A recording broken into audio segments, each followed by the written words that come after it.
새벽기도에 나오신 여러분들을 주님의 이름으로 환영하고 축복합니다. 하나님의 은혜와 기도의 응답이 있는 이 새벽이 되시기를 주님의 이름으로 축원합니다. 다 함께 공동기도문으로 함께 기도하겠습니다. 마음 모아 샘물의 기도를 하나님께 드리겠습니다. 먼저 우리의 믿음을 고백합니다.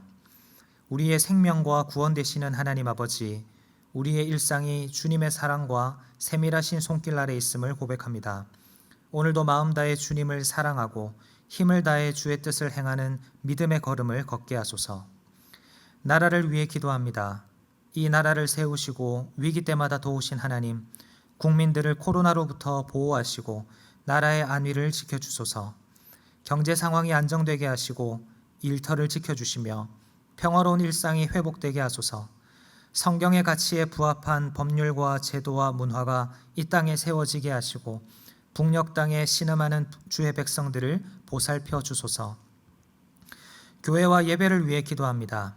샘물교회가 교회다운 교회, 기도하는 교회가 되게 하소서. 진정한 예배자가 되게 하시고 하나님의 임재를 경험하며 치유와 회복, 헌신의 결단이 있는 예배가 되게 하소서. 모이는 예배에 더 힘을 내게 하시고 참석할 수 있는 여건을 허락하소서. 담임 목사님과 교역자들에게 성령의 능력과 지혜를 더해 주소서. 다음 세대를 위해 기도합니다. 샘물의 자녀들이 하나님을 경외하는 믿음의 세대가 되게 하소서. 주일의 모임 가운데 건강과 안전을 지켜주소서. 주일학교와 청년들의 여러 행사가 지혜롭게 준비되어 유익한 신앙훈련이 되게 하소서. 청년들의 진로를 열어주시고 교회와 나라의 기둥 같은 일꾼들로 준비되게 하소서. 목장을 위해 기도합니다. 참 목자 되시는 주님, 샘물의 목장에 따뜻함과 기쁨이 넘치게 하시고 서로 무난하고 섬기는 영적 가족이 되게 하소서. 목자들의 영육을 강건하게 하시고 모든 필요를 채워주시며 힘들고 지칠 때 주님의 위로가 함께 하소서. 사람을 남기는 목자와 목장이 되게 하시고 기도의 응답이 풍성하게 하소서. 선교와 선교사님을 위해 기도합니다. 선교의 주인이신 하나님, 코로나의 역경 속에도 복음의 확장이 지속되는 신비로운 역사를 허락하소서. 선교사님과 가족들을 지켜주시고 귀국한 선교사님들에게 안식과 회복을 주소서. 목장과 후원 선교사님의 긴밀한 나눔과 후원이 지속되게 하소서. 샘물 성도들을 위해 기도합니다. 샘물의 모든 가족들을 폭염에서 지켜주소서. 성도들의 필요를 따라 건강과 물질과 회복의 은혜를 주소서. 샘물교회를 찾은 새 가족들이 따뜻한 환대 속에 신앙의 뿌리를 잘 내리게 하소서.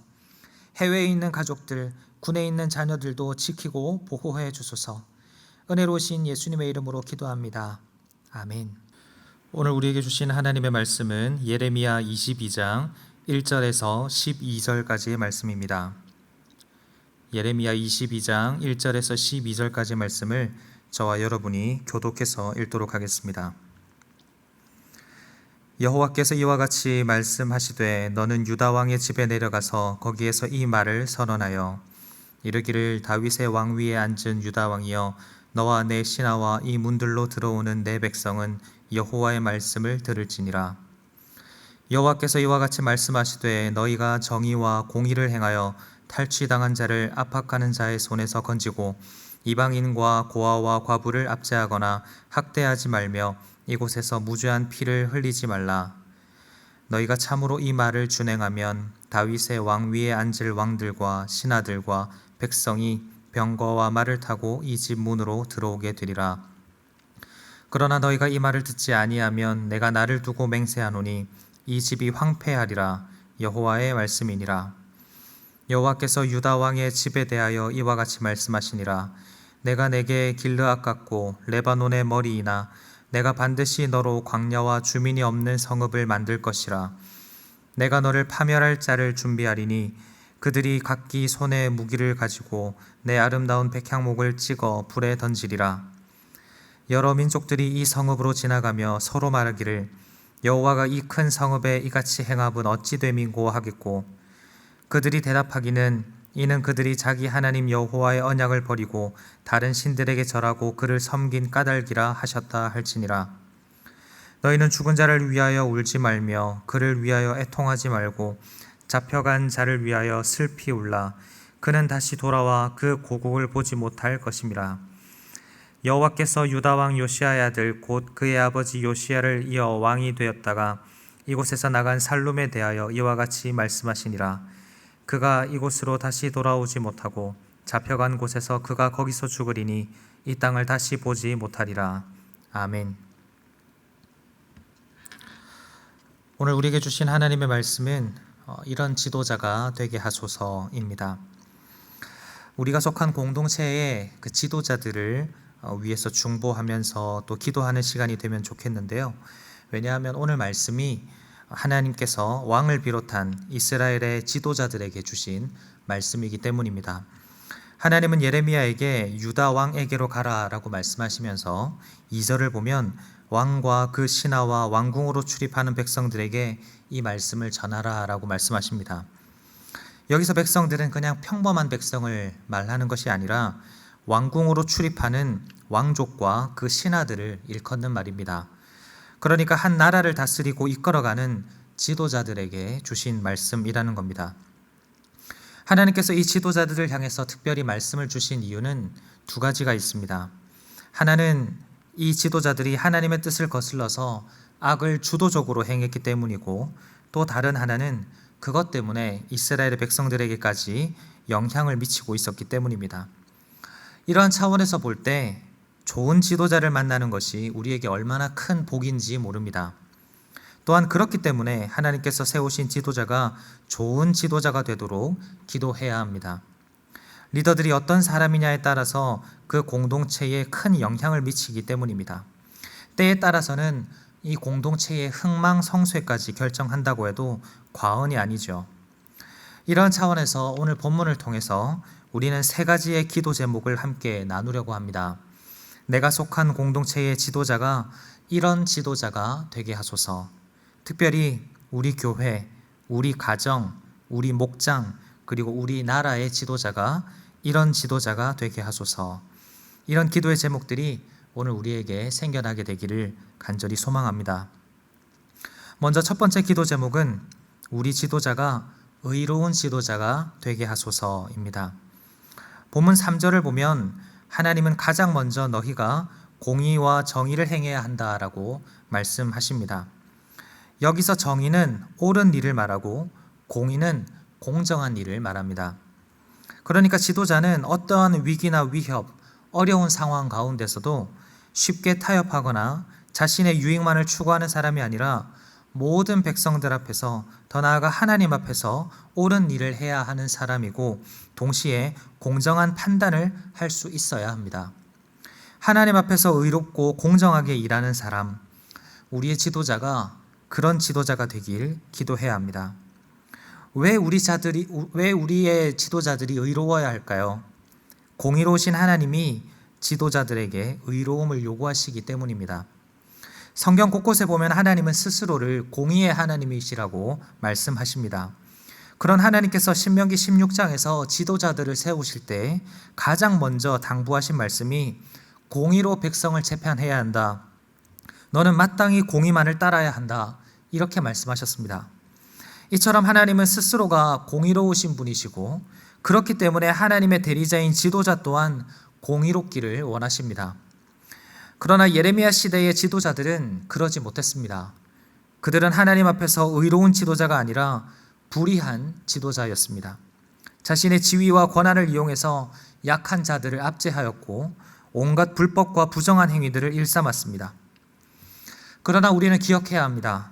한 공동체의 리더가 공의로 그 공동체를 이끌 수 있느냐, 그렇지 못하느냐의 문제는 그 공동체의 평안과 안정과 직결되는 문제입니다.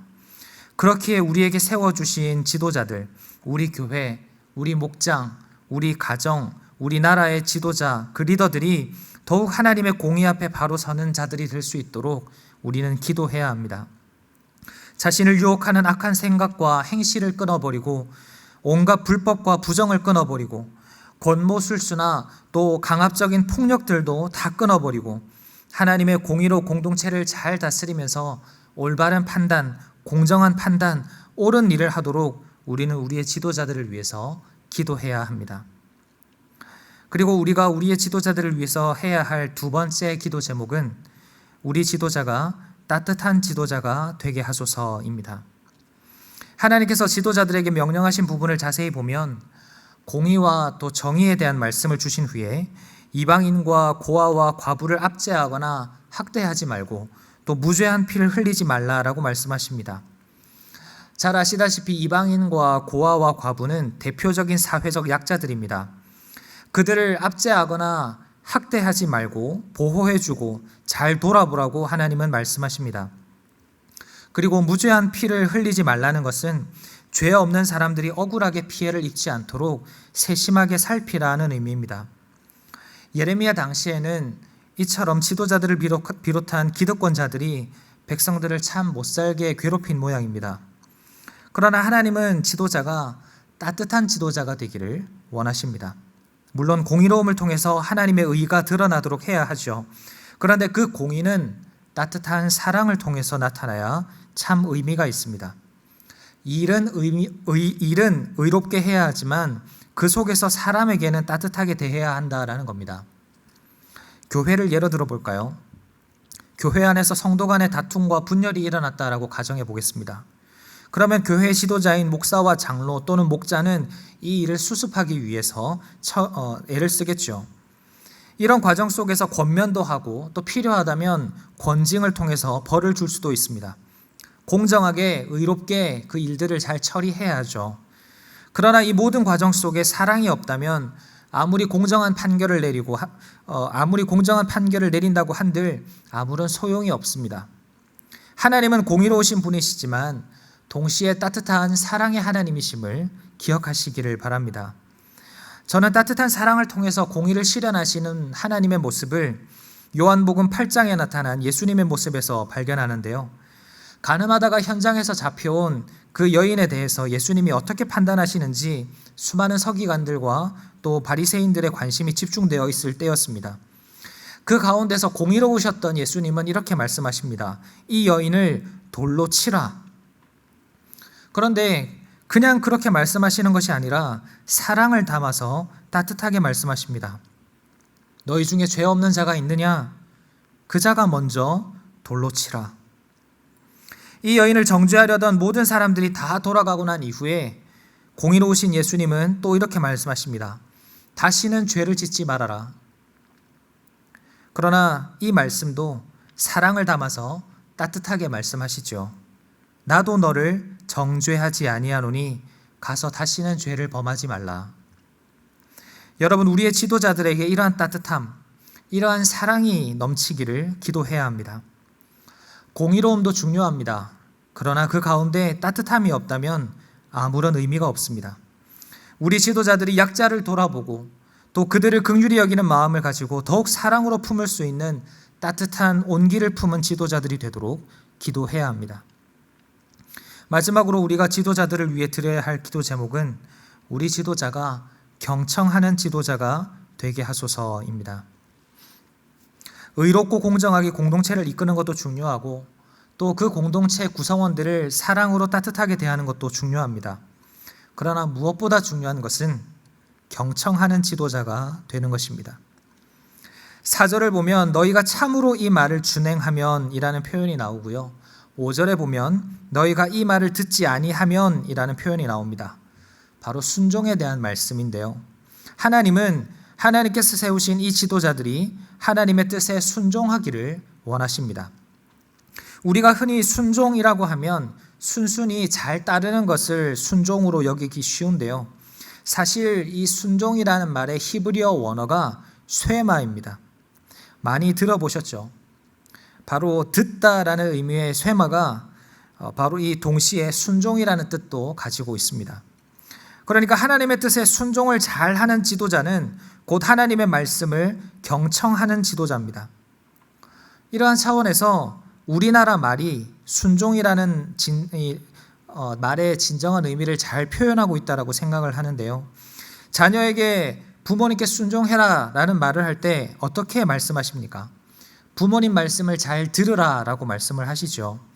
여기서 잘 들으라 라는 말은 부모님께서 무슨 말씀을 하시는지를 잘 듣고 그 말씀대로 실천해라 라는 의미를 모두 담고 있습니다. 성경의 순종도 마찬가지입니다. 하나님의 말씀을 경청하고 그 말씀대로 실천하는 것, 그것이 성경이 말하는 순종입니다. 사무엘상 15장에서 사울이 사무엘을 기다리지 못하고 자기가 직접 제사를 드리다가 사무엘의 책망을 받고 하나님께로부터 버림을 받는 장면이 나옵니다. 그때 우리가 잘 아는 순종이 제사보다 낫다라는 표현이 나오는데요. 바로 이때 사무엘이 뭐라고 지적하냐면 사울왕 당신이 하나님의 말씀을 청종하지 않아서, 경청하지 않아서 하나님이 당신을 버리셨다라고 말씀합니다. 이때 사울왕이 변명하면서 이런 말을 하죠. 내가 잘못했습니다. 내가 하나님 말씀에 청종하지 않고 백성들의 말을 청종했습니다. 사랑하는 성도님 여러분, 우리는 우리의 지도자가 사람의 말이 아닌 하나님의 말씀에 귀 기울이는 사람이 되도록 기도해야 합니다. 물론 사람의 말도 경청해야 합니다. 아까 말씀드렸다시피 공동체 내의 어려운 이들의 목소리에 그 목소리들에 귀 기울일 줄 아는 따뜻한 마음이 있어야 합니다. 그러나 무엇보다도 하나님의 말씀을 경청할 줄 아는 자가 되어야 합니다. 하나님의 말씀을 잘 듣고 또 그 말씀대로 순종하는 지도자가 되도록 기도해야 합니다. 그래야 우리가 속한 공동체를 하나님의 뜻대로 잘 이끌어갈 수 있기 때문입니다. 말씀을 마무리하겠습니다. 오늘은 특별히 우리가 속한 공동체의 지도자들을 위한 기도 제목들을 나누었습니다. 우리 지도자가 우리 공동체를 의롭고 공정하게 이끌어가는 의로운 지도자가 될 수 있도록, 그러나 그 속에서 공동체 사람들을 사랑으로 대하는 따뜻한 지도자가 될 수 있도록, 그리고 사람의 말도 경청해야 하지만 무엇보다 하나님의 말씀을 경청하면서 하나님의 뜻대로 살아가는 지도자가 될 수 있기를 기도해야 합니다. 우리 교회의 지도자인 담임 목사님을 비롯한 모든 교역자들 그리고 중직자들이 이런 리더가 될 수 있도록 기도해 주시기를 바랍니다. 우리 목장의 지도자인 목자님들이 이런 리더가 될 수 있도록 기도해 주시기를 바랍니다. 그리고 우리 가정의 지도자인 가장이 이런 영적 리더가 될 수 있도록 기도해 주시고, 특별히 우리나라의 지도자들이 이런 리더들이 될 수 있도록 기도해 주시기를 바랍니다. 지도자가 바로 서야 공동체가 바로 섭니다.